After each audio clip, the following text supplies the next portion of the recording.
Hello everyone, good to see you at the channel How to Use It, and in this video we learn about topic Repair PDF.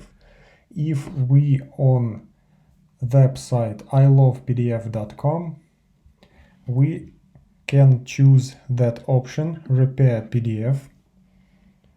You can upload current PDF and its service can try to fix your PDF if it didn't open. Depending on how much the PDF is damaged, that service will be able to recover it partially or completely. So select the PDF file, for example that, open, and we see information that we will try repair your PDF. You can get a different file format on download if we detected that format in your file. Then click Repair PDF, and after that we can download repaired file to our computer.